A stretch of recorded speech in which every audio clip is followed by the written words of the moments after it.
Un patiesībā es jau uzskatu, ka tas nav par darbinieku vai uzņēmēju. Arī labs darbinieks ir ar uzņēmēju mindsetu. Vienmēr džekiem, vienkārši jebkurš, kad uzvalk, uzreiz iztais no muguras. Es vienkārši kuram to saku. Jā. Un arī viņš man teica, Diana, agri vai vēlu, pat ja kāds tevi cits paņems darbā, tu nebūsi labs darbinieks. Tu vairs neesi labs darbinieks. Savalkam Excel par septembri. Tur viss pakaļā, tur liela mīnus visu laiku. Mums tur katru mēnesi, mēs kā 100 viss startē, tur -10, -15K katru mēnesi. Mums tur vispār viss tas office. Kā redz, tikai sarkans tas Excel. Es mājām tāds saku, man zai balas vispār. To Excel taču nepildīšu. Es saku, es redz, nevilkšu nevienu skaitli, kamēr mēs nebūs profitā.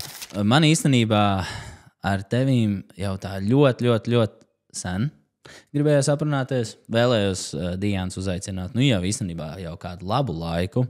Bet mēs nebijām gatavi pieņemt tādu personību, tādu cilvēku. Pasies, Diana, tāds super skaists. Satraucās vēl, vai viss būs perfekti, vai ne? Paldies, Diana, ka tu esi atnākusi pie mums ciemos. Čau! Čau! Nē, rītīgi forši. Es īstenībā ļoti sen, kāpēc es gribēju ar teviem aprunāties, jo tu esi viens no retajiem cilvēkiem, kuriem vispār man interesanti ir pasakot līdzi. Kas ir very interesting, man pēdējā gada laikā es ļoti daudz slavēju Rūtas. Es saku Rūtai, kad klausies mīļā, tu esi ļoti daudz, man tik daudz priekšā, es varu vienkārši tik daudz mācīties no teviem par sociālajiem tīkliem, par visu to pārējo. Un tad man vienkārši ir vēl viens cilvēks, kurš man ļoti daudz rezonē ar tieši to pašu, līdzīgu type of vibe un viss tāds, tas kā tas stories tiek iznests, un tu arī esi viena no tādām. Un es vienkārši pat nezinu, es bišķiņa apmulsis, nezinu, ar kuru galu es sāku, jo man ir daudz jautājumu sagatavot, kā tu redzi. un varbūt tās vienkārši pašā sākumā ieskicē nedaudz, kas tu esi, ar ko tu nodarbojies, jo man arī ir uzrakstīts kaut kāds pāris lietas. Es pat īstenībā mākslīgajam intelektam pat paprasīju, hei, vai tu pazīsti Diānas? Bet ieskicē varbūt tās saviem vārdiem, kas tu esi un ar ko tu nodarbojies, un tad jau mēs tālāk ar Māju tev visu kaut kāds interesants jautājums uzdosim. Jā, čau! Prieks, ka uzaicinājāt, un mākslīgais intelekts vēl nav uztrenēts, lai pateiktu, kas tieši ir Diana Kudrjāšova. Oho! Tāpēc es esmu personības izaugsmes trenere un palīdzu ambiciozām uzņēmējām būt redzamām un pelnīt ar savu sirds lietu. Un kā es to daru, to tu redzi Instagramā, to var redzēt YouTube'ā. Pārsvarā tā ir pārdošana, personīgais zīmols.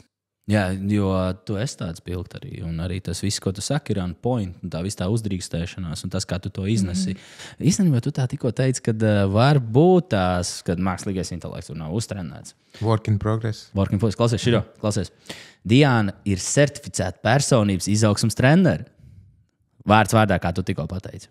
Un biznesa coach, kas cilvēkiem palīdz attīstīt savu domāšanas veidu un veidot veiksmīgu uzņēmējdarbību. Ok, tad viņš ir pa nedēļu izlabojis Jā? savas kļūdas. Man mājas īstenībā māca, viņš saka, ka viss ir atkarīgs no tā, kā tu pajautā. Jo vienmēr visur tu to pašu jautājumu var pajautāt pilnībā savādāk. Ko tu palīdzi cilvēkiem? Jo man ir skaidrs, bet cilvēki, kas tev pirmo reizi dzīvē redz, iepazīstās tev tikai ar ko tu tieši palīdzi un kā tas viss notiek?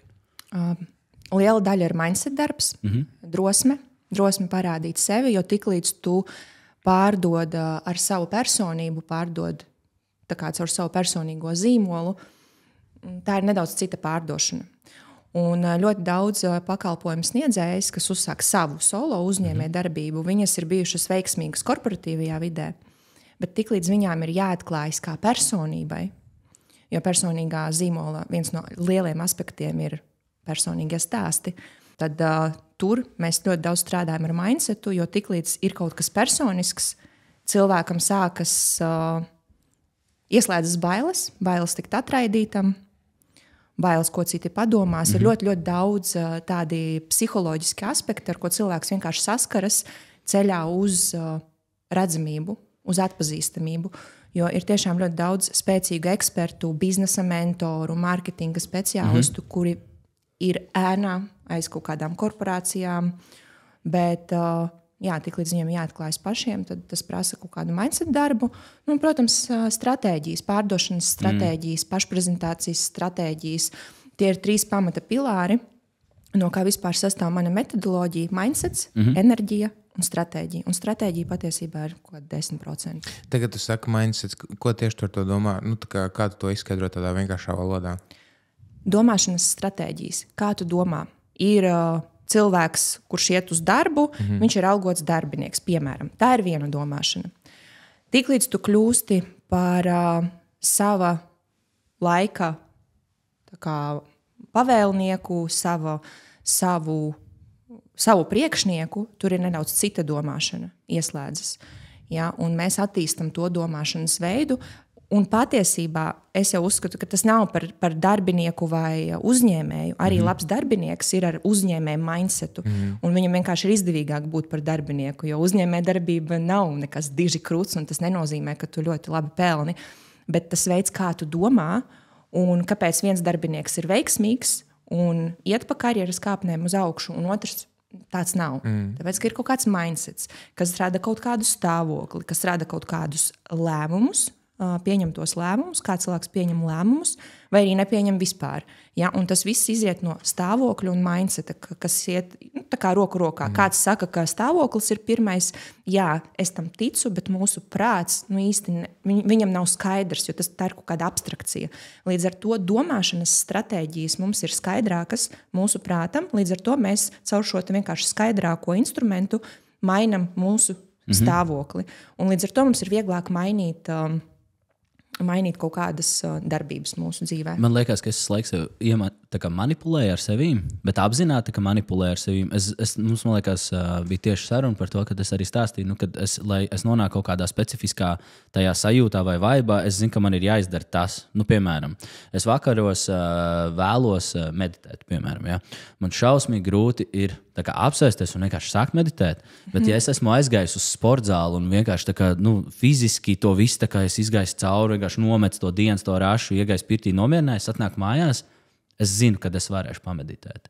Un palielam, es nezinu, es to saucu tādu trigger vai gateway towards that. Tas ir tas mans gateways, un es tagad tādus veidoju savā dzīvē vairākus. Man ir dažādi tās situācijas vai dažādi sajūti, kurā es vēlētos nonākt.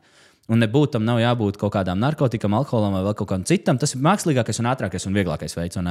Bet, ja tu vēlies tajā pašā sajūtā, pēc tā sporta, viņš jau tas pats tā sajūta ir, vai pēc kaut kādas pastaigas, vai pēc kaut kādām citām lietām, arī tāpat gatavošana.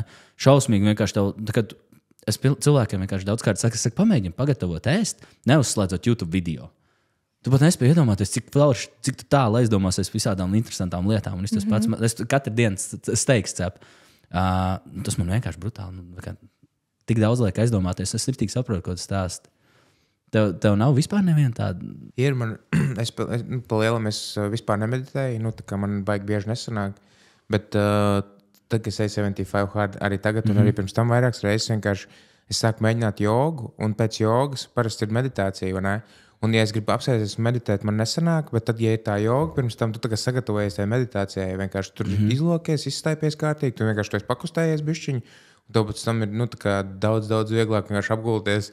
Man vienkārši patīk uz tā matricīšu izšķīst, vienkārši, kā saucās tā poza, pagaidām aizmirst, nezinu jūs, man droši vien. Whatever. Tīģers, gulbs un vispār. Jā, un vienkārši, un tad ir ritīgi krūti. Tad man sanāk, bet tā, kad es ikdienā vienkārši varētu apsēsties un meditēt, tā man nesanāk. Bet tas ir vispār tas, par ko mēs runājam, par ko tu gribēji sākt stāstīt, vai mēs kaut kur aizpildējam? Nē, tas arī ir tas, bet redz, kā tu jau nevari katru reizi, katru sekundi iet un jogot. Katru reizi, katru sekundi, kad tev ir kaut kāds sajūta, trauksme, iesprūdums, tu nevari pieņemt lēmumu, tu nevari šeit un tagad, špagatā izstiepties. Sveiciens saulē, vienkārši ienāk šajā istabā. Dienas vidū man ir liels stress, ček nenāk šeit. Dažreiz tas ir tas, kas vajadzīgs, un dažreiz vajag tur izkratīties, ir ļoti daudz dažādas tehnikas. Un tāpēc es esmu par to, ka tev ir vienkārši tehniku lādīte, kuras der tev, jo kaut kādā konkrētā laika vienībā tev der meditācija, pēc 9 gadiem tev viņa nederēs. Tev derēs kaut kas cits. Ja tev meditācija būs 5 bērni un ar viņiem vienkārši spēlēties. Ja?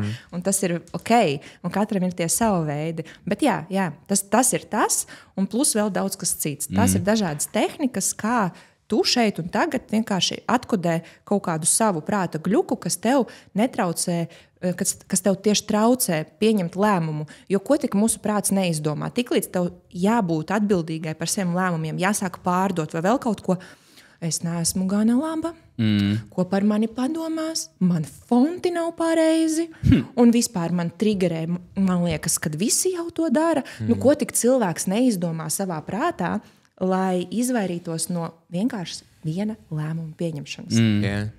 Kā tu pieņem to lēmumu? Jo tu biji pārdošanas nodaļas vadītāja pareizi, vai tu strādāji tu ar komandu? Un tad sanāk, ka tu biji tajā korporatīvajā vidē, jeb komandā, kur tev labi sanāca. Kāpēc tu vienkārši, man to nevajag? Kurš, ka jūs to zinat? Es esmu pārsteigta. Mums ir divas lapas, divi. Jā, jo es biju augstā zvanu centra vadītāja. Es no nulles viņu attīstīju šeit Latvijā. Un mums gāja labi, tiešām, līdz vienam konkrētam brīdim. Gāja labi, bet pārstājiet labi, protams, ka tad, kad es sapratu, ka es nevaru to darīt. Man ir pārāk grūti, tīri mentāli, es netieku galā, un tas bija tāds intensīvs posms, kad man bija jāstrādā ar savu mentālo stāvokli, jo es ļoti ilgus gadus dzīvoju pret savām patiesajām vēlmēm.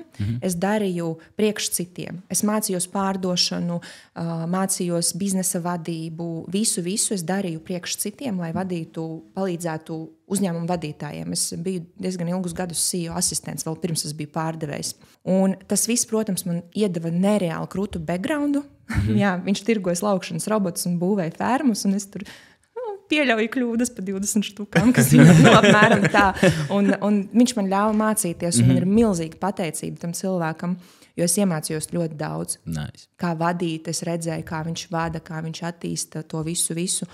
Bet kaut kādā brīdī es jūtu, ka man ir par šauru. Un arī viņš man teica, Diana, agri vai vēlu, pat ja kāds tevi cits paņems darbā, nebūs labs darbinieks. Tu vairs neesi labs darbinieks.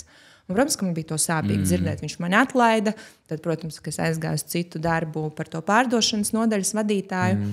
Un es nebiju laimīga. Es sapratu, ka viss, ko es daru, vairs nav tas, kas man patīk. Es daru to, lai kādam kaut ko pierādītu. Lai būtu smuka bilde, bet tā bilde bija...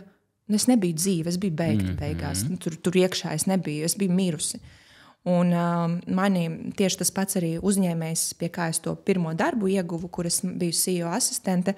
Viņš man arī iedeva terapeitas kontaktus. Un tā sākās mans ceļš.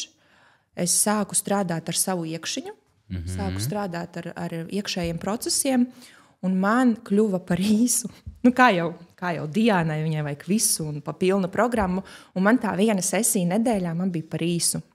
Un es izdomāju, ka grāmatas, YouTube kursi, es īsti nezināju. Es tad sapratu vēl, ka tas Tonijs Robins un tas viss tas pārdošanas process, ko es tur baigi mācījos priekš uzņēmējiem un priekš biznesa, ka tas patiesībā tā ir cilvēku psiholoģija. Kaut kā man atvērās tas moments. Un es sāku mācīties un sāku studēt sevi caur grāmatām, caur dažādām lekcijām, un man atnāca coachings. Coachings atnāca caur Resebes universitāti, tur bija tāds priekšmets, kur bija jāuzraksta eseju. Es uzrakstīju eseju, es saņēmu pirmoreiz mūžā, man liekas, 10, tik viegli.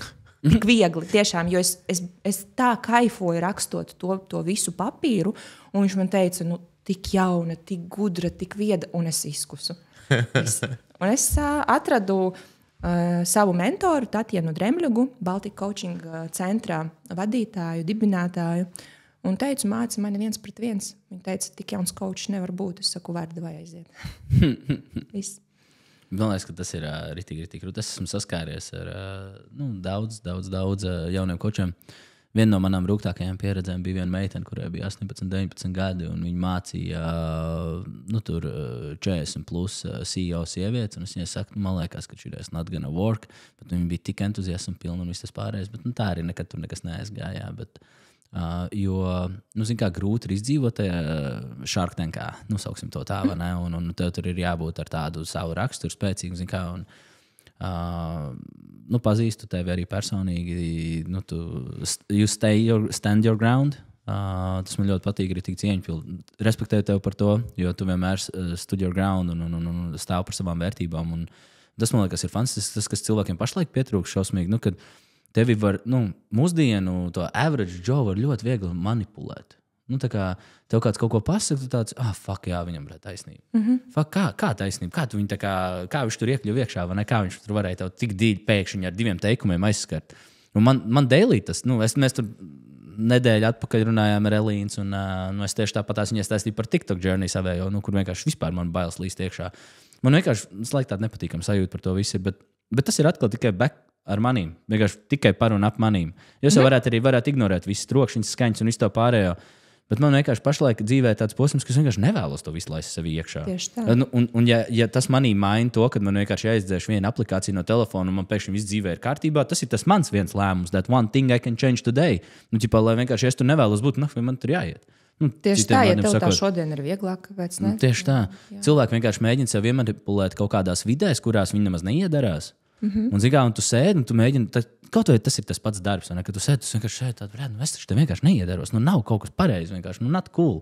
Bet vai tas nav daļa no izaugsmes, ka tu jau sākumā tu vari visur neiedarēties? Tu ej kaut kādā istabā un tu tur reāli jūties, ka tu esi liekas vai tu tur neiedaries. Un tad, tas jau populāri ir, ķipā, tu esi ārpus savas komforta zonas, bet kā tu zini, kurā brīdī, tu sev spied to, ko tev nevajadzētu tiešām darīt. Bet, kur ir tā robeža? Tā no robeža, tas ir tas klikšķis, saucamais, ka tu iej iekšā un tu vienkārši tāds, these are my people. Pa lielam tur dienas pārstundu laikā tev jau vajadzētu to just, to vaibu.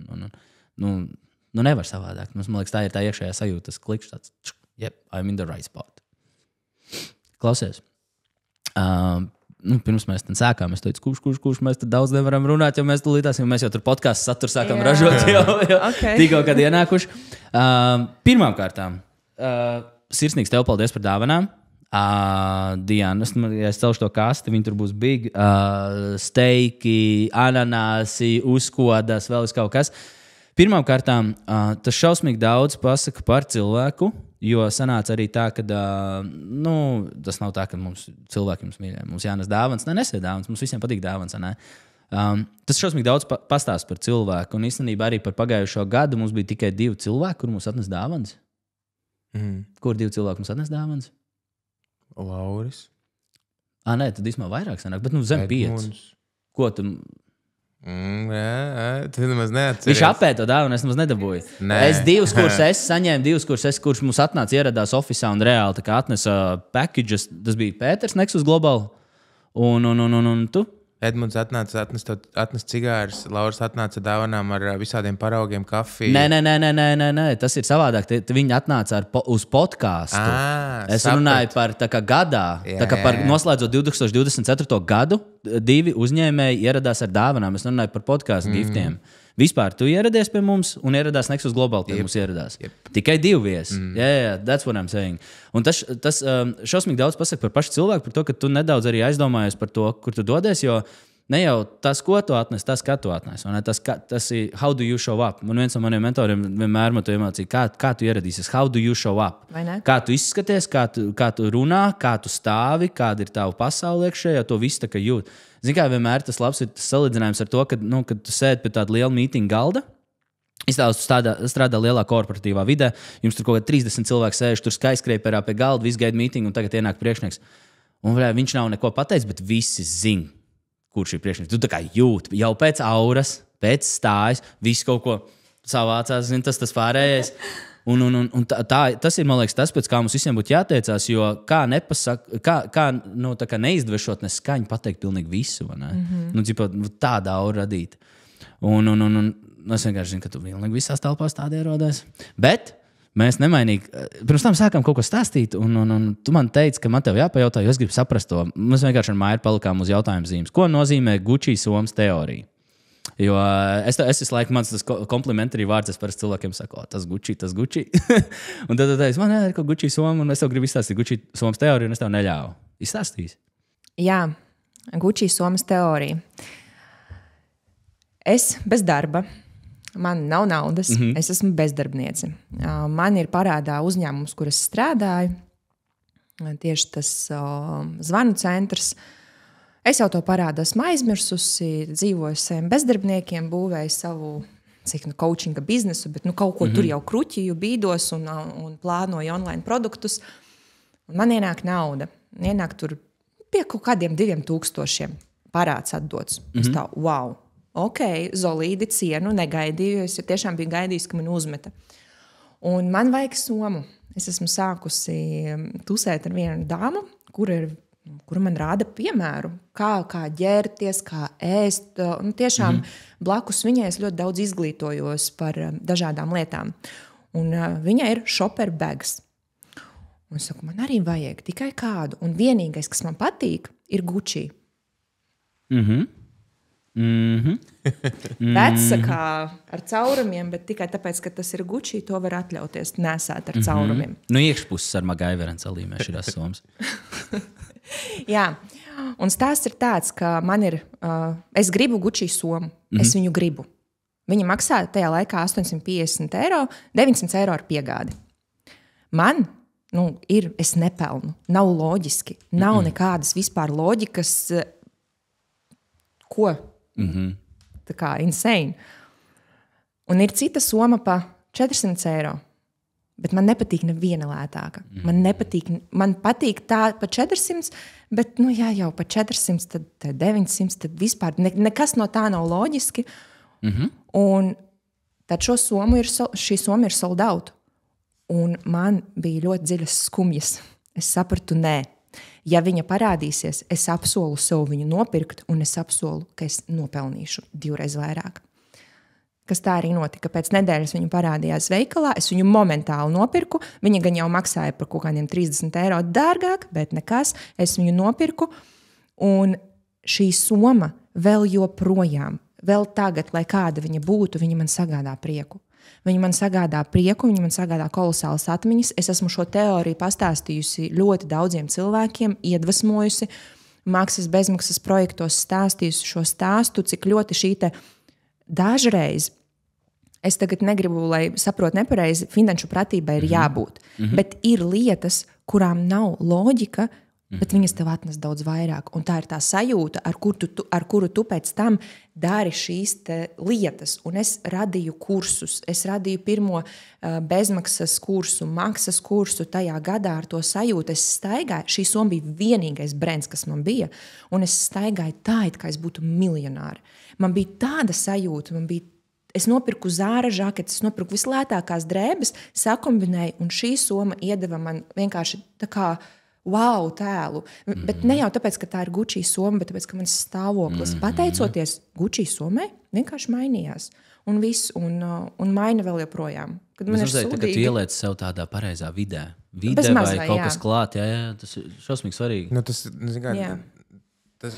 Mums bija, tā kā es mācījos high ticket closing, tieši mums bija tāds uzdevums, ka mums bija smell the leather, vienkārši bija jāiet pa dārgu preču veikaliem, vienkārši jāmēģina dabūt to sajūtu, ka tev tur ir ērti.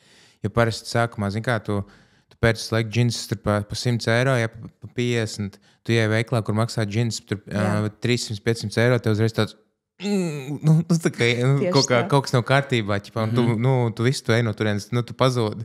This is not for me no sērijas. Bet tev jādabū tas feelings, ka tas ir normāli, ka tas ir, vienkārši it is what it is. Un es paturpināšu vēl par to. Tas bija tas viens uzdevums, un tālāk mums bija, mums pa lielam bija vienkārši savā starpā, ar tiem, ar citiem studentiem vienkārši tas ten jāpilda, un visu laiku jādabūna vienkārši tas, ka tu ne tikai, vienalga tie džins vai kaut kas cits, bet vispār tu, neviens negrib nekad par naudu runāt. Man besīja vispār, kas saka naudiņa, tā kā varam parunāt par naudiņu. Nē, fuck it, naudiņa ir maz, nauda ir daudz, vienkārši runājam par naudu, nevis par naudiņu. Un tādā veidā tu mēģini sev pieredzināt, vienkārši mainīt to, kā tu domā par tām lietām. Un tad, džekiem bija tas, kad mēs gājām uz tiem zvaniem. Mūs neviens neredz, bet mums bija jāvelk vienkārši balts krekls un uzvalks. Mājās vienkārši sēžot. Tā kā reāli jāsaģērbjās. Tikai tāpēc, ka tad, kad mēs vienmēr džekiem, vienkārši jebkurš, kad uzvalk, uzreiz iztais no mugura. Standartā. Kuram to saka? Jā. Pofik kāds, cik tu pelni, ko tu dari dzīvē. Ja tu uzvalk, tu uzreiz vienkārši taisni muguru. Tā ir krezi sajūta. Bet tā ir pat runas skolā šo māca publiskā uzstāšanās. Pat, ja tas ir Zoomā, viens uzvelc normāls apavs. Pa lielam Ja skatās pat no tā viedokļa, mums būtu te jāsēž rapaviem. Būtu cita sajūta. Jā, bet ne mūsu ofisā. Ne jūsu ofisā. Mūsu ofisā viss ar zeķītēm. Tieši tā.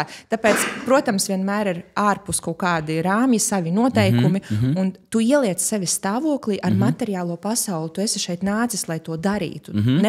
Tā kā nav meditācija vai kaut kāda garīgā lieta, vienīgais, kā tu sevi ieliec stāvoklī.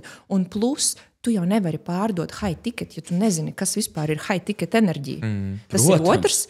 Un vēl viens, tad, kad es sāku pētīt vispār enerģijas un kā tas ir saistīts ar mārketingu, jo tā mana pieeja pārdošanā un mārketingā nav klasiskā tāda stratēģija pieeja. Tur ļoti daudz enerģētiskās lietas, un es apmācu, kā tieši ar to strādāt. Un te ir pievienojies zīmolam. Kādas asociācijas tu radi ar to zīmolu, sevi. Ja tu saki, kā viņš tev liek justies, vai ne? Jā, kā viņš tev liek justies. Zīmola vēsture, Gucci vēsture, cik liels spēks tur ir apakšā. Un plus vēl, cik daudz naudas. Tu zini, cik daudz naudas ir mārketingā. Un būtībā, ja skatās enerģētiski, tu pievienojies daudz naudai. Nopērkot vienu mazu lietiņu, kaut vai no Gucci, ja jau Gucci, tad Gucci. Jā. Vienu mazu lietiņu, kaut vai par 500 eiro. Tu pievienojies enerģētiski šim te egregoram. Es par to arī tad iemetīšu vienkārši no pieredzes. Tad, kad sākām to savu pirmo fitnes klubu, es biju ļoti sociāli aktīvs, ekstraverts visos pasākumos, visur. Es pieteicos JCI, es biju BNI, un es vēl gāju arī uz CEO mornings. Tā kā katru nedēļu man tur speciāls tāda pasākuma bija Somijā, kur tikai CEO aicināja tur vietējos. Un es biju tā, ka man Rūta visu laiku teica, tev no šīm drēbēm jātiek vaļā un vēl kaut kas. Un man bija tāds, es vienkārši, kad es uzvilku to kreklu un to žaketi, tā kā tu saki, ne tikai muguru iztaisnojos, man viss valoda palika taisnāk, man liekas. Es skatījos, runāju more depth, man vienkārši viss man stāja mainījās. Un es, kad aizgāju mājās, sapakoju pilnībā visas savas maikas, džempers, bikses, pilnīgi viss vienkārši saliku maisos, aizvedu uz sarkanu krustu, atdevu pilnīgi visu skapi. Un vienkārši skatījos Pinterestā, kāds džekiem tur vai kur tur drēbs, konsultējos ar Hariju par apģērbiem, un vienkārši pilnībā visu skapi tikai pielādēju. Man bija 10+ krekli, tur dažādās krāsās, vēl tajā laikā 17, 18 gads bija topā tie sādiem tur čiņķēziņiem virsū, tur tie krāsainie. Es nopirku savu pirmo Armani krekls, man bija pirmais Cornelija krekls. Vecīt, man tas krekls bija sen par mazu, bet man viņš skapī vienkārši karājās, un tā, kas ir pareizais vārds, sentimentalitāte, jā? Tas, kas man bija tā asociācija ar to kreklu, tagad tu saki par to, es vienkārši nevarēju viņu tā kā izmest ārā. Man viņš malo projām piesaista. Jā, jo mans pats pirmais mētels un tas krekls, viņš man liekas talsos, man tur putekļos kaut kur stāv, vai māmas mājās. Es vispār viņu sen ir noputējuši, izmainījuši krāsu, bet es viņu vienkārši tā kā, es zinu to backstory viņam, un es pilnībā visu savu apģērbu līniju nomainīju, staigāju tikai kurpēs, man bija džins vai uzvalk bikses, tikai krekli, tikai žakets. Un nevertheless, un vienmēr arī šitās mētels, brūns mētels, šallīt. Es vienmēr frizieris katru otro pirmdienu pie bārbera. Es biju vienkārši tādā tonusā visu laiku. Ritīgi labi sakačājies, visu laiku tādu, on point. Un man vienkārši tas iedeva tādu pārliecību par sevi. Es varēju iet ārā, es varēju runāt. Tu pēkšņi jutos tā, ka es varu uzdrīkstēties vairāk. Un tas gads, varbūt pusotrs, spēlē manā dzīvē šausmīgi lielu personal development lomu. Jo tajā gadā es arī pārtraucu baidīties aizvien vairāk investēt sevi. Tīri ar to, ka es nomainīju vienkārši savu skapi. Es nākamajā gadā iztērēju 50,000 tīri coachingā tikai. Visus labākos coachus, mentors, Loud Rumors, Orange Theory, Fitness, Metkafora, vislabākie coachi, kāda varēja būt Ēriks un netai skaitā. Es esmu sēdējis coachingā, ko man piespēlēja vienkārši caur vēl vienu citu coachu, kur ir džeki, kuri maksā reāli 50-100 tūkstošus gadā par coaching. Man tur 30 minūšu telefons saruna ar to coachu. Viņš man tā kā mans coach atdeva sava coacha vienu to sesiju man. Un iedomājies, cik interesanti tu sēdi vienkārši ar cilvēku telefonu zvanā, kurš prasa 100,000 gadā, un tev ir tikai telefona saruna. Tu pat neredzi viņu video. Un es nevaru to. Es viņam prasīju, kā tā var būt, ka jūs esat tik dārgs, un es tur tā zvanu beigās tāds. Kā var būt tik dārgs, ka es jūs pat video neredzu?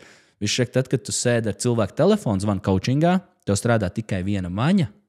Un tu tā kā maksimāli fokusējies tikai uz to, ko tu klausies. Tad, kad tiklīdz pieslēdzās redzeklāt, tev strādā 2 maņas un pat lower focus. Un visas šās tās lietas. Jā, šodien man pēc tam bija tā, ka pārdodot klubus, izejot ārā no tās varbūt tā biznesa environment, tā direct biznesa environment, kur katru dienu jāsocializējās. Es vienkārši pilnībā visu skapu iztīrīju un nopirku tikai treniņu tērpus. Man bija vienkārši tikai dažādi veidi treniņu biks, dažādi veidi hūdī. Man gribējās to fuzzy feeling tādu kaut kādu savādāk, atkal pilnībā nomainīt. Bet tagad atkal, kad mēs jau esam bišķi ieskrējušies, pusgads jau pagājis, kā bišķi vairāk atkal liekas, ka bišķi vajadzētu tā kā krekls aiziet sapirkt atkal. Gribētos to sajūt, jo stāvēt kājās pie galda, ne? Pacelt galda augšā, stāvēt kājās, kad tu runā selskolā un es kreklā, completely different vibes, kad tu esi apsēdies, atlaidies hūdijā. Pienāks tas brīdis, kad tu arī kaučosi pa 100 štukām hūdijā pa telefonu. Varbūt tās. Un tu jutīsi komfortu. Jā. Coachings pats par sevi man ir manu enerģiju pilnībā izēdz. Varbūt tās, jā, man ir ļoti grūti atgriezties varbūt tajā. Mēs ar Mairi diezgan pārspīlēt daudz un rūtu paņēmām, man liekas, 800 pāri kopā konsultācijas gada laikā. Mēs iebliezām tā, ka crazy individuāls konsultācijas, tur man vēl viss kaut kas, šausmīgi daudz, un mums bija tā, ka mēs pēc tā gada mēs vienkārši tik drained out bez enerģijas. Nav viegls. Vienkārši es abrīnoju tev, jā, jo labs coach, ja tu to vari izdomāt, kā to darīt sustainable long term, ok, nice. Man vienkārši tā izēda enerģija, ka man likās, ka man ir jābēg prom uz citu valstu pēkšņi dzīvot. Jo es vienkārši biju pilnīgi iztukšots. Tas nav social battery anymore. Jā. Tieši pirms kādām 2 stundām Džeks sēdēja mūsēji pārdevēja vienkārši virtuvē. Un Danielam, viņš kalendārs skatās, un es redzu, ka viņš skatās kalendāru tā pār pa plecu. Un viņš saka, man baigi daudz zvani. Tikšanās šonadēļ, es skatos, viņam kaut kādas 7 tikšanās ir. Es vienkārši ienācu istabā, pagāju kaut kādas pusstundu. Man bija vienkārši uztaisīts screenshots, ka es klauzoju priekš London Reel. Es aizēju atpakaļ, viņam parāda screenshot. Man dienā tur ir 18 sales zvani vienā dienā. Un visu nedēļu vienkārši pilna. Es jums saku, tev liekas, ka tev daudz zvani, paskaties uz šito. Viņam bija tāds, wow, jā, vispār nekā nav vienkārši. Bet tas, ko Oskars stāsta par to, ka mainīt vai ne, to sajūtu, tev neliekas, ka šis mums ir vajadzīgs vienkārši, man tā, vai Oskaram, vai tev, piemēram, tāpat Gucci soma vienkārši, lai tu sajustos, lai tu tiktu tajā līmenī, kurā tu vēlies būt, lai vienkārši būtu tā ticība sev, jo lielākā problēma ir vienkārši tā, ka cilvēki netic, ka viņi varētu dzīvot kaut kā foršāk un tā, kā viņi gribētu, vai ne? Un tad tu ar šitām lietām, tu mēģini sev to ticību, tā kā amplifējot, bet pastiprināt. Kas ir tāds rītīgi, tāds izteikti, tāds lielākais misbeliefs cilvēkiem? Kā visvairāk tieši, kas viņiem pietrūkst? Es atbildēšu uz tavu. Jā, tas ir tas instruments, kā iedot sev ticību un noenkurot. Es nezinu, vai latviski ir korekti, bet saglabāt sajūtu. Un paskatoties uz šo lietu, klausoties konkrētu mūziku, klausoties kaut kādu konkrētu filmu, mēs jau atceramies sajūtas. Un jo spēcīgāk mēs varam uzkačāt savas sajūtas un viņas ar kaut kādu lietu sasaistīt, krekls, Gucci soma, tev noteikti arī kaut kas, jā. Jo grūtos brīžos, ko mēs noteikti katrs piedzīvojam, mēs paskatāmies uz šo lietu, mēs atceramies par viņu un mēs atgriežam sevi steitā. Un tā ir tehnika, tā ir ankurošanas tehnika. Vienkārši to var darīt ar Gucci somu, to var darīt ar mūziku. Man, piemēram, ir tehnika Catwalk Bitch, kur tu vienkārši klausies mūziku un es staigāju pa mēli. Tā kā modele. Es māku to un ir dažādas tehnikas, kā staigāt. Un tu vari radīt sajūtu. Tu vari radīt sajūtu upura. Tu vari radīt sajūtu, ka tu esi viskrutākā, visseksīgākā, visjaudīgākā sieviete un tev gribas pievienoties. Tu vari ar savu stāvokli likt otram cilvēkam tevi ļoti spēcīgi gribēt, ļoti spēcīgi ienīst, da jebko.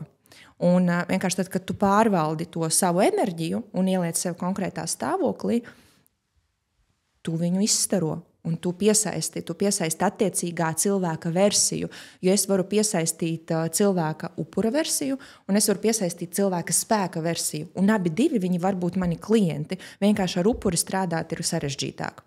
Ja? Un ko tu, tagad atbildēšu uz to tavu, lielākā daļa vienkārši rupji sakot, iekrīt upurī. Viņiem sākas trauksmainās tas mērkaķa mindsets, jā. Viņi iekrīt trauksmē, viņi iekrīt upurī, viņi sāk paši sevi ar savām domām devalvēt.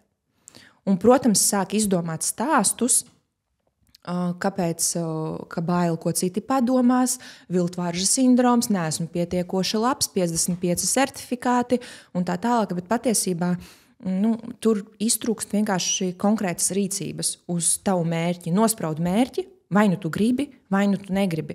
Un ja tu esi tajā upura mindsetā, tev ir ļoti grūti saskatīt soļus. Jo tu visu laiku iesprūsti domās un iesprūsti tajā zemajā stāvoklī.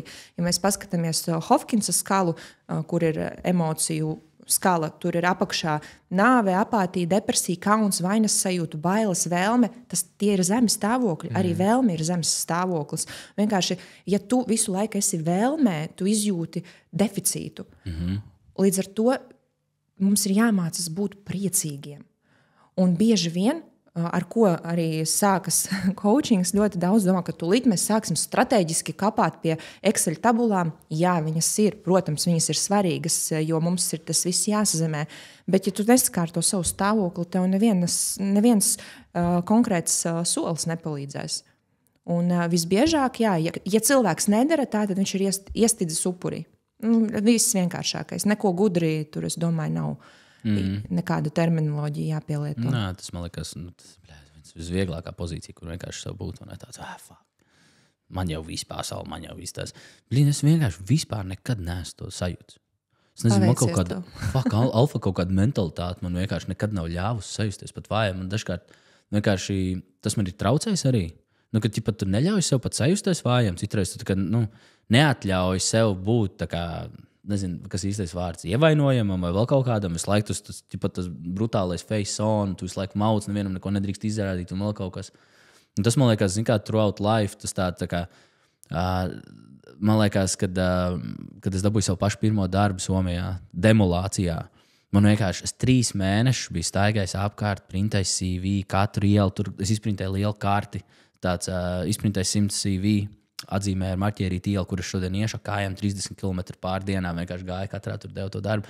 Un tad, kad es dabūju to darbu, demolācijā, man katru dienu vienīgais darbs bija paņemt lielu āmuru un sist sienas ārā. Krut? Un pēc tam man to sienu, kur es izgāžu, man viņi tur visi tie ķieģeļi jāsavāc, vai ne? Krut, jo tu katru dienu esi izlādējies, bet ap 11, tu esi jau izlādējies. Bet tev vēl jāiemauc citu pāris stundas. Un tad sanāca tā, ka es to darbu ritīgi ilgi gribēju, bet man bija ritīgi grūti. Man visu laiku to, tādu, kāda jauns džeks, tādu, jāuzliek tā cietā sevi, un tu vienkārši turpini nest tos akmeņus. Tu saproti, ka vispār nobody cares par tevīm, bet vienkārši tik līdz kāds uz tevi paskatās, tu nedrīkst vispār nekādu vājumu izrādīt. Zini, kas vēl ir? Ego. Cilvēki baidās pazaudēt seju. Viņi ļoti iesprūst tajā, man ir jāsasniedz obligāti X, es nevaru nofēlot, viņiem ir grūti atzīt, ka nesanāk, viņiem ir grūti vispār pieļaut domu, ka nesanāk, un patiesībā tas ir ego, jo tad, kad tu esi iesācējis, piemēram, tu esi bijis korporatīvajā vidē ļoti forši, kruti, viss gājis, viss labi, labs eksperts, laba peļņa, un tu esi izdomājis tagad būt par kauču. Tā ir diezgan izplatīta problēma, ar ko arī es saskaros, un cilvēki vispār. Un tad, kad es mācījos, mans mentors pateica, tad, kad tu ej jaunā lietā, viņa prasa pazemību. Atļauj sev sākt no jauna. Tavs ego, vai nu tu ar viņu iemācīsies dīlot tagad, vai nu tev vienkārši visu laiku būs grūti. Tev visu laiku būs grūti, tev būs tas achievers, poker face, un tu it kā sasniegsi, bet tu iekšā cietīsi. Tad kāda jēga, ja tu šeit neesi laimīgs? Un es esmu piedzīvojis abas pozīcijas, es esmu uzaudzējusi ego diezgan, un kāds saka, labi dabūjusi pa dirsu no dzīves. Bet tas ir bijis vajadzīgs, tas ir izaugsmes process, tieši tāpat kā katrs mēs esam. Ok, tu esi unikorns, tu neesi bijis upura mindsetā, tev varbūt ir savi stāsti, kurus tu risini, un tas ir ok. Ne visi ir upuri, vienkārši kaut 70% pasaules. Bišķi vairāk gan jau, kad... Es mēģinu būt... Jā, pieklājīgi. Ne jau pie mums. Bet katram... Es esmu izgājis no totālas upuru pozīcijas. Es zinu ļoti labi, cik tur ir labi. Un cik vienā brīdī tur patiesībā paliek slikti, ja tu sāc kaut ko redzēt dzīvē savādāku. Es zinu, kā tas ir. Tāpēc es tos cilvēkus saprotu un es nenosodu viņus, bet vienkārši vienā brīdī tā kļūst par izvēli. Un vai nu tu pieņem lēmumu un ej, Un bailes patiesībā ir ļoti foršas, jo viņas tev kaut ko, viņas tev izkrata, sakrata, un tad tev vajag tikai spērt soli. Un viss. Un viens solis, un tas ir viens lēmums, viņš pilnīgi vispār visu dzīvē var mainīt. Pagājušais gads viss pagāja tādā, gan varbūt tas pat pusotras, tādā ritīgā spirituāla vaibā. Pēdējās 2 vasaras es vienkārši gribēju pilnīgi atslēgties no pasaules, viss tas pārējais. Arī tu man esi satikusi pavasaru, kad es atpūšos un kā es gribu atpūsties, pilnībā atslēgties no pasaules. Jo man tas viss pēdējie 2 gadi bija ļoti tādi spirituāli, ritīgi par sevi atkal, jo es biju jau tā likās, ka man pirmā dzīves kļūda bija tāda, ka es uzliku pārāk mazus mērķus, un es viņus pārāk ātri sasniedzu. Un tad es domāju tāds, ko man tagad darīt? Un tad tagad nolaidos bišķiņ, tā kā man likās, ka tagad, kad es jau širos visu atrisināju, tagad man kaut kas cits, un nevarēju atrast, kas tas nākamais, vairāk nekas nečalinžoja dzīvē un vēl kaut kas.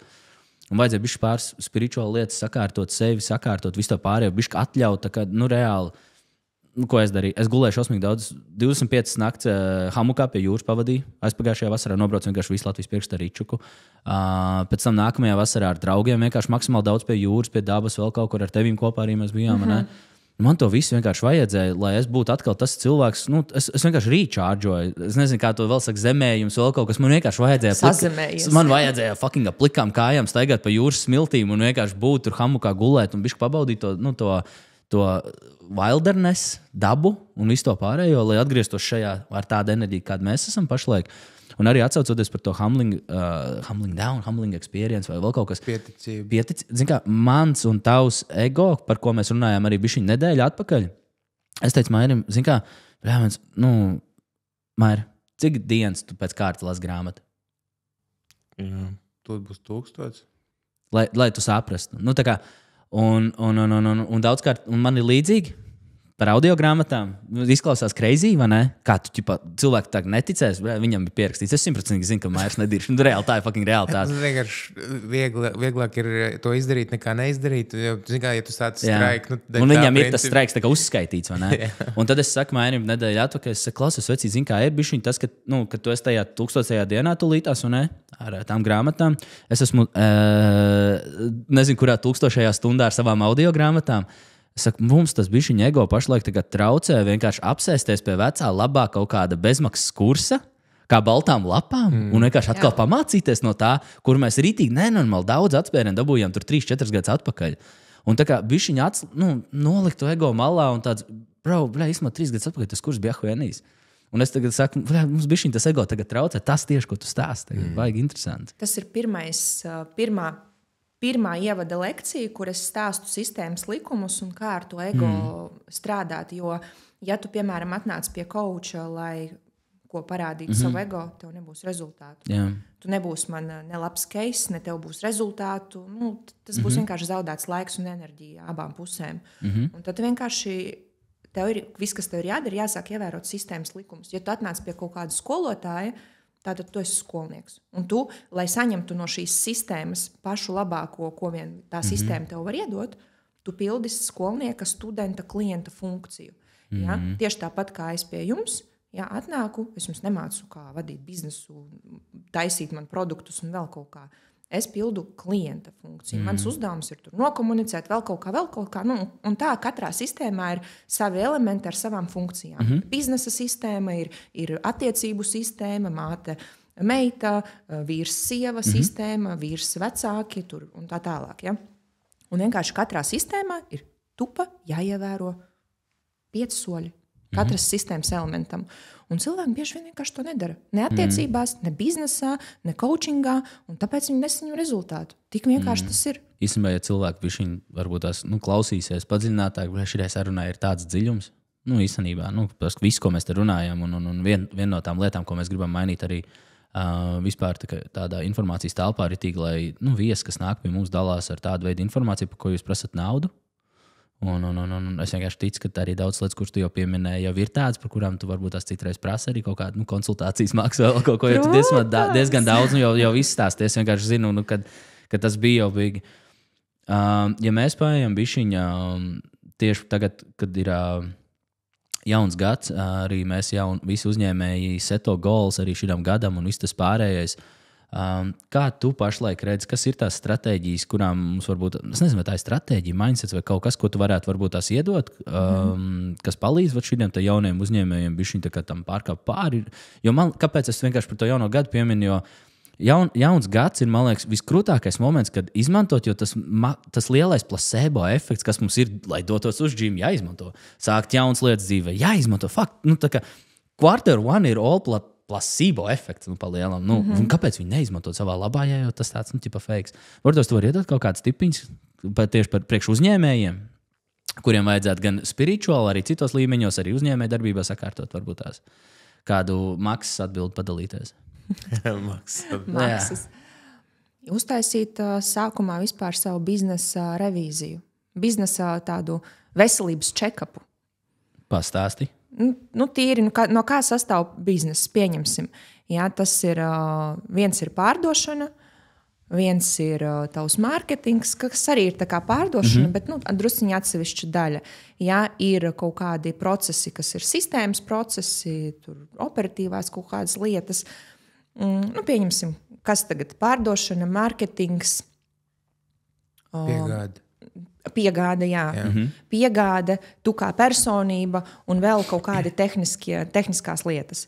Ja? Vienkārši iziet cauri. Man ir vesela Excel tabula, kur es esmu par šiem gadiem sataisījusi priekš sevis, lai saprastu to savu biznesa modeli. Un atkal, mans biznesa modelis, viņš ir vairāk tā kā pakalpojumu coachingiem, konsultantiem, tiem visiem. Ja? Bet noteikti katrs tur viņu var pielāgot sev. Un katrs zina sava biznesa 5 atslēgas punktus. Un vienkārši iziet pa tiem 5 atslēgas punktiem brutāli. Jā, nē, kas ir zem pārdošanas? Kā tu pārdod? Cik daudz kanāli? Tur vienkārši virkni ļoti daudz jautājumu un visus tos jautājumus sev uzdot. Visu laiku uzdot sev jautājumus. Ja? Vai tu pietiekoši daudz pārdod? Vai tu pietiekoši daudz ģenerē līdus? Kā tu ģenerē līdus? Vai tu izmanto visus avotus? Cik viegli, grūti tev tas ir? Vai tu vispār parādies? Un tur ir vienkārši, es nezinu, man jātais lekcija tagad būs. Vienkārši viss, ko tu stāsti, cilvēkam ir tik grūti to izdarīt un vienkārši godīgi paņemt un to visu sarakstīt. Jā, nē, kas tur grūts? Tāpēc, ka, man liekas, ka nav grūti. Problēma ir tā, ka vienkārši tu vienkārši apzinies, kas notiekās, un tu to dari, tāpēc, ka tu esi coach. Ka tu zini, kā tas jādara, ir vienkārši, kā man nav rezultāts, jo, labi, ir sākam skatīties. Bet lielākā daļa cilvēku jau tā nedomā. Viņi vienkārši, nav, nesanāk, tas arī viss. Un tāpēc viņiem vajag palīdzību no malas, vienkārši, kurš reāli uzdos tos jautājumus. Man atnāca prātā ideja, vienkārši izdomājam kaut ko, lai uzdāvinātu. Es līdz šī podkāsta iziešanai sagatavošu to Exceli priekš citiem, lai viņš tā kā drusciņi zolīdāk izskatās priekš citiem. Un vienkārši iedosim. Mēs varēsim zem YouTube nolikt apakšā. Mēs vienkārši iedosim, jā. Nē, es ritīgi neesmu no tavas puses tas būtu, jo to ritīgi vajag, un tas ir to pašlaik vajag cilvēkiem. Jā. Jo, pirmkārt, paldies. Es nevaru viņus laiku, dod dāvans visu laiku. Nepārtraukt, katru reizi, kad Diāns sateica, viņi dod dāvans. Kļūstiet par Diānas draugu. Silti iesaka. Jā. Izsit man no domas. Par to godīgo atbilžu sniegšanu sev kaut vai, piemēram. Jā. Mēs ar Mairu arī, kad es aizmirsu oktobrī, savalkam Excel par septembri. Tur viss pakaļā, tur liela mīnus visu laiku. Mums tur katru mēnesi, mēs kā 100 viss startē, tur -10, -15K katru mēnesi. Mums tur vispār viss tas office. Un ar visu, vispār visu, ko mēs darām. Nākošais mēnesis viss office. Viss mīnus, viss tur pārdošana, viss tur mīnusos. Viņš tikai sarkans tas Excel. Es Mairim tāds saku, man zēja balas vispār. To Excel taču nepildīšu. Es saku, es nevilkšu nevienu skaitli, kamēr mēs nebūs profitā. Un tagad mēs ar janvāru esam profitable, un es vienkārši tagad tas Excel gatavs aizpildīt. Man vienkārši, es viņam skatos virsū, es saku, man vispār nemotivēs. Vienkārši man ir diezgan skaidrs, kas man ir jādara. Man vienkārši jākačā brutāli klientu un jāpārdod. Un es sev uzstādīju to mērķi. Es arī tev godīgi pateicu, es to fucking Excel nepildīšu, kamēr mēs nebūs profitable, un es vienkārši haslošu tik ilgi, kamēr mēs vienkārši sasniegsim to point. Un tad, kad tur būs man ko pierakstīt, plusiņu skaistu, tad es sākšu rakstīt. Tagad mēs rakstam Excel. Bet man vajadzēja atkal bišķi savādāk tam pieiet. Jo es jau, Ne, kā lai pasaka? Bet Man nevajadzēja savu klarifājot, ka that we suck. Es jau zināju to. Tagad... Tas Excels bija punktu uz tik un tā. Jūsu Excels bija par kaut kādu konkrētu vienu specifisku tēmu, ja? Bet, ja tu paskaties kopumā, jums taču noteikti biznesā bija daudzas lietas, kas izdevās. Un pie kā jūs ļoti labi strādājāt. Un tas biznesa veselības check-ups, nosauksim viņu tā, viņš vienkārši parāda, kur jau ir kaut kas labi, un kur nav, un kur ir tās tavas izaugsmes zonas, kur vienkārši beidzot pievērst savu uzmanību, nevis izlikties, ka tas neeksistē, un ja tas neeksistē, tad viss ir labi. Jā, bet lai tu mūs saprastu, mums vienkārši tā, ka pārdošana mums pilnīgi katru mēnesi ir gājusi uz augšu. Mums nav vispār neviena mēneša pārdošana samazinājusies. Mūsu pārdošanas līkani ir širādi. Ne širādi, kā gribētos, bet viņi tādi pa 45 grādiem. Katru mēnesi konsistentli mēs MRR pieslēdzam klāt entos klients, un viss ir forši. Kur no kā mums radās mīnus, bija tas, ka mēs ienācām vienkārši pilnīgi tukšās telpās. Vienkārši mums viss mīnus, kas ražoja, bija galdi, krēsli, datori, ekrāni, virtuve, žalūzijas. Un tu cipat tāds, tu nopelni 2 štukas, un tu tāds 12 iztērē. Zaibīs. Un tā every month vienkārši. Un jebkurš, kurš ir kaut kādā šādā veida biznesā, es arī zinu, ka tas pats ir Funky Town studio, kas mums ir palīdzējuši ar visu podcastu, viņiem visi mikrofoni, tur kaut kāds gaismiņas, vēl kaut kas.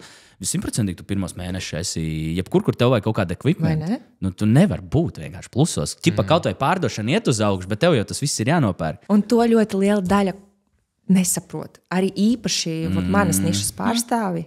Mēs Mēs nākam pie šīs tēmas, jā. Un arī es esmu bijusi tā, kas vienkārši, tāpēc no kurienes ņemt naudu? Jo reāli nav sakārtota finanšu bāze. Un, protams, ja tev nav no kurienes ņemt naudu, tev nav no kurienes ņemt naudu. Ok, es esmu tāda riskanta čikse. Es reāli vienkārši brutāli aizņemos un vienkārši, man nav variantu, maucu, atdodu un vienmēr visu izfīrēju. Bet tā ir mana stratēģija. Es vienkārši zinu, ka es izdarīšu. Ja? Bet emocionāli netur cilvēki to, ka ir mīnus. Ka uz papīriem ir mīnus, ka tās peļņas nav, ka tev uz kaut kādu brīdi ir jāatliek tās vajadzības malā un jāpabaro savus biznesus un jāinvestē viņā, lai viņš pēc tam, tad, kad dzīve notiek tev, lai tavs bizness tev var balstīt. Liela daļa cilvēku vienkārši to nesaprot. Viņi negrib to saprast, jo viņi grib tūlīt un tagad. Jā. Vispār nepārprot vai vēl kaut kā, bet sanāk jau tavā industrijā, coach mentori. Viņam jau visiem viss ir pa brīvu. Internets mājās, kāds ir pieslēdzis, viņš tur strādā, un Wi-Fi tu tā var dabūt kaut kādā spēcā bez maksas. Pa lielam, ko tev vajag datoru, jo tev kalendlīs tur sākumā iestartēt bez maksas, Google Meets bez maksas, un tad vienkārši sanāk, ka coach industrijā vienkārši visi ir pieraduši, kad viss ir bez maksas. Un tev tiklīdz tev ir jāinvestē kaut kādā krutā setupā, tev mikrofons šķiet pat 200 eiro dārgs. Man tāds, what? 200 eiro mikrofons ir ģipa dārgs? Es zinu, ka arī tev ir ko pateikt par šo pašu tēmu, jo mēs par to esam diskutējuši, ka daudzkārt ir grūti ar coachiem runāt tieši par šo visu, jo tev ir jābūt gatavam bišķi sevi ieinvestēt. Jā, es ļoti labprāt paklausītos jūs, jo man arī ir ko teikt tādā ziņā, un man ir mana pieredze. Starp citu, pirmais, ko es izdarīju, es nopirku mikrofonu. 300 eiro. Redz. Kurš man kalpo vēl joprojām. Bet jā, tur ir darbs atkal ar mindsetu. Kā man ir jāmaksā, ja šis bizness varbūt un vispār prezentējās pa visu pasauli kā easy biznes un easy peļņa. Bet, zin kā, visas fiziskas lokācijas biznesa, viņi ir pieraduši pie tā, ka viņiem ir kaut kāda izdevuma, viņiem ir komunālē, tev ir kaut kāds equipments, kaut kas vēl jāpērk, viss jādara. Vienkārši kaut kā, es nezinu, kāpēc, bet man tā ir vienkārši dzīvē saskāries, ka vilnīgi viss, kas nāk no coach industrijas, viņi nav gatavi naudu investēt. Bet tu, esi coach, un tu dodies ārā pasaulē mainīt to, kā cilvēki domā. Bet ļoti daudz coachu vienkārši paši ar broke, ne broke finansiāli, bet broke mindsetā. Tā kā nemāku vienkārši tam pārlikt pāri, un es tāds, viņi man stāst, 200 eiro mēnesī ir ķipa dārgi. Man tāds liekas, tiešām? Es jau zinu. Tur būs vēl. Mēs pieklājam. Mums vairāk nav ko par to runāt. Mēs tur nelīdīsim tālāk. Tev arī bija posts par to, ka tev bija Instagramā posts, kur tu biji uzrakstījusi par to, ka lielākā daļa, nevis lielākā daļa, bet liela daļa coachu, kur paši kaut ko māca, paši vienkārši nevar sev tikt galā, bet mēģina cits mācīt. Un tad īstenībā iedomājas cilvēki, tie, kas arī ir, tie, kas dzīvo tajā sociālajā vidē, viņi jau nezina, kādā veidā, kā viņus kvalificēt, kam prasīt, kam neprasīt, kurā klausīties tagad, kurā neklausīties. Viņi vienkārši, mēs visi kaut kur taustamies un mēģinām saprast, kas vispār notiekās. Bet viena no lietām, ko es vispār gribu, lai arī cilvēkiem ir tik skaidrs, man personīgi, ja man nebūtu dzīvē bijuši coach un mentori, es nebūtu tur, kur es esmu šodien. Ne prātā, ne finansiāli, ne kaut kādā izaugsmē, nekur vispār. Tā kā shortcuts tev vajag, bet tas, ko tu saki, kad ritīgi pašlaik tas ir tik trendy palicis, ka, ja tu negribi iet uz office, tu kļūsi par coachu.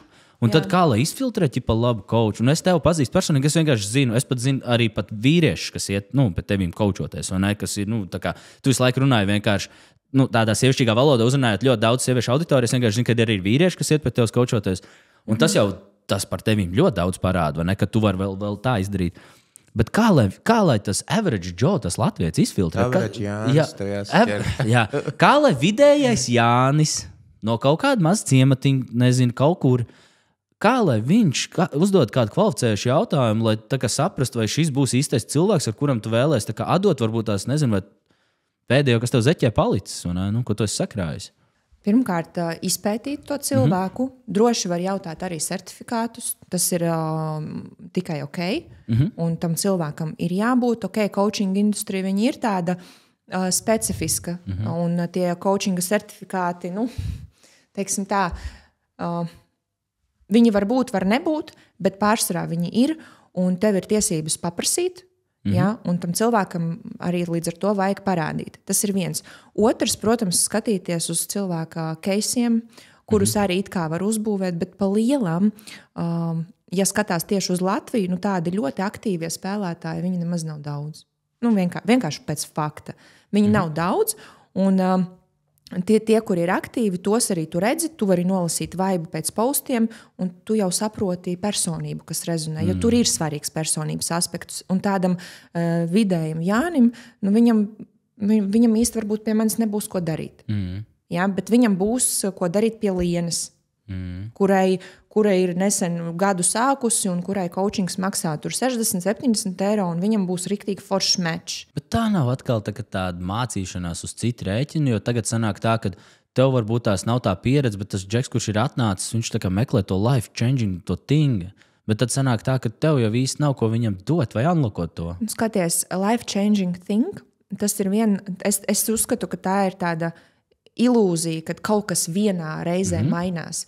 Tas ir tāds uzkrājuma efekts, jo manā dzīvē arī... Es domāju ar vienu cilvēku, nevis ar vienu cilvēku. Ok, tad atkal jautājums, kuru cilvēku tu izvēlies un kāds viņam ir produktu līnija. Piemēram, es varbūt neatbildu konkrēti uz to jautājumu, jo es nezinu, kā tieši uz viņu atbildēt. Es varu atbildēt. Jā. Man bija fitness klubs. Jā. Pakāsu 100 štuks pirmajā gadā, palikuši bija 10 štuks, kuras es tāpat aizņēmos.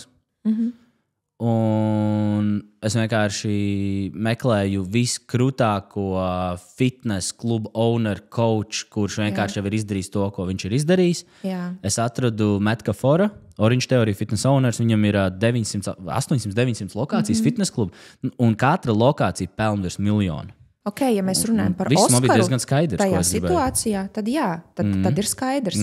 Bet ja mēs runājam par vidējo Jāni, tad man īsti nav tādas tik ļoti konkrētas atbildes.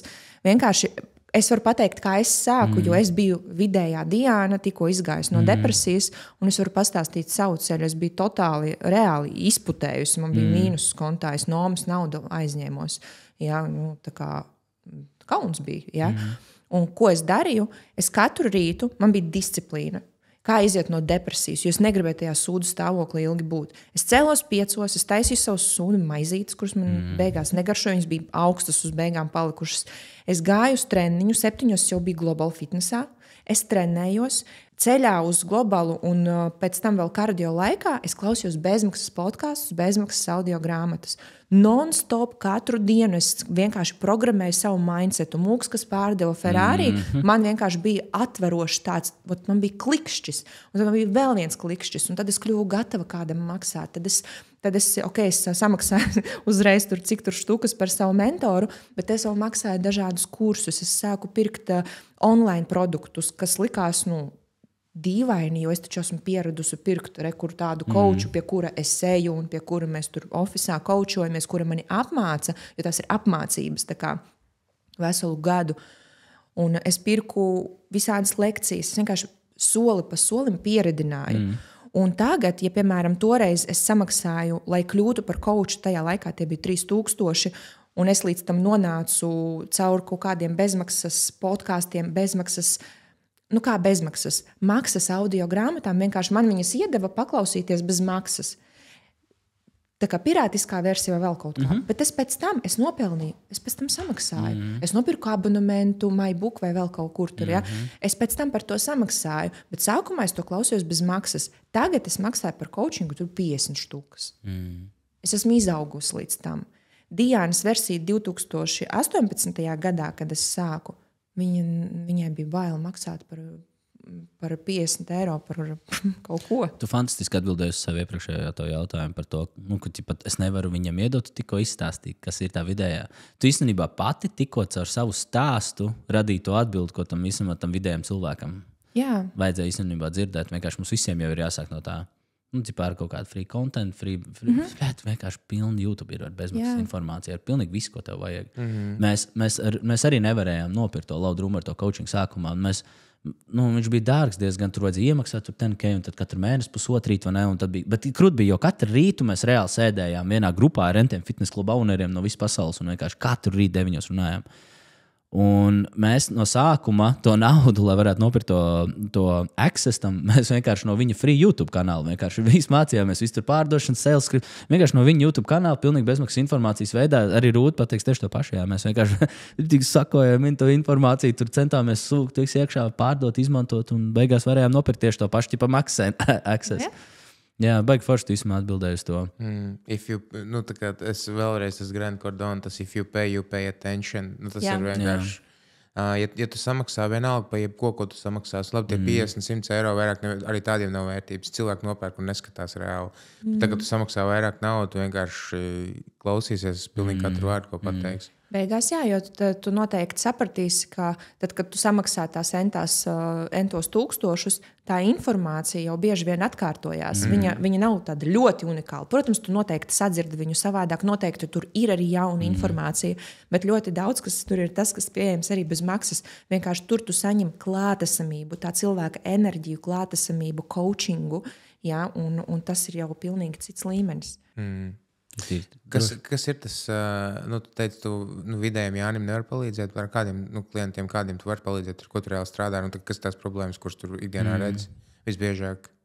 Pirmkārt, es palīdzu arī vidējam Jānim, tai vidējai Diānai ar bezmaksas saturu, jo tas man ir palīdzējis. Es tāpēc arī to radu un daru, jo es zinu, ka tieši tāpat kā kādreiz tas palīdzēja man, tas noteikti kādam palīdzēs. Un ir arī tāda tendence, ka cilvēks sākumā klausās manu bezmaksas saturu, viņš pērk pēc tam lēto saturu, un viņš izaug caur maniem produktiem, viņš izaug pēc tam līdz VIP tarifam. Un VIPā šobrīd tieši es strādāju ar pakalpojumu sniedzējiem, ekspertiem, un palīdzu viņiem atklāties, kļūt redzamiem, pārdot, būvēt savu personīgo zīmolu, un par un ap pārdošanu vairāk mēs strādājam. Protams, procesā viss kaut kas tur uzpeld, katram ir tas savs līmenis, tad, protams, es adaptējos procesā, bet pārsvarā tie ir cilvēki kaut kur no 3 līdz kaut kādiem 25,000 mēnesi ienākums. Un, tas ir tas tāds diezgan plašs, es teiktu. No 3 līdz 25 tas ir diezgan tāds plašs, tāpēc, kad līdz 10 ir plus mīnus vienas problēmas, un virs 10 tur jau sākas citas. Tur ir citi mindset, kaut kādi šifti, bizness jau savādāk, jo tur ir reāli bizness, tur ir ko vadīt. Līdz 10,000 tu vari vispār neko nevadīt. Es esmu pati piedzīvojusi, ka tu vienkārši pa lielam viens pats tur kaut ko, hi, un izaudz tur 10-15,000 mēnesī, un tad tev parādās beidzot, ko vadīt, ko sistematizēt, ar ko operēt, un tad tas kļūst par biznesu. Tad tas vairs nav tavs hobijs, un tad tev viņš ir savādāk jāuztver. Un, tagad, piemēram, ko mēs tagad darām, mums ir jau komanda 3 cilvēki, un mēs dokumentējam biznesa vadību, lai uz nākotni es varu, teiksim tā, uzbūvēt coachu komandu, kas jau coachos, un es būšu drusciņ citā pozīcijā. Tony Robbins style. Droši vien var būt. Es to, starp citu, no Kaspara Cveiģeļa paņēmu par dokumentēšanu. Dokumentēt tieši biznesa vadības procesu. Bija kaut kāda viena saruna, un es vienkārši izķēru. Man šo vajag, bet man sākumā vajag ko. Un viss. Un tagad ir ko, un tagad tas tiek dokumentēts. Kā vadīt biznesu, kā vadīt procesus. Es vienkārši, kāpēc pieminēju Toniju Robinsu, jo viņš arī tagad līdz tādam līmenim izaudzis, ka tu Spotify atver Toniju Robinsu podcastu, un viņš vispār nekad nerunā, tur runā vienkārši visādi savādāk. Viņam ir viņa kauči. Visi viņa kauči, visi viņa tur komanda, viņš vispār nekad nav nevienā epizodē. Tur ir ļoti ret, kur vispār tagad, runājot par to, viņam Vācijā tagad būs, man liekas, pēc mēneša. Big event, un tur vispār runā, ka vispār viena no pēdējiem eventiem, ko viņš vispār jebkad taisīs, tā kā arī, ja kāds tur ir big fan tam visam, un varbūt tās kādreiz viņš ir kaut ko inspirational iedevis tev. Man liekas, svarīgi būtu vienkārši aizbraukt, paskatīties, pamēģināt. Vispār man ļoti patika, kur mēs aizvedām to podcastu, to epizodu, kur mēs aizvedām. Tas ir tieši tas, ko mēs ar Mārtu gribam.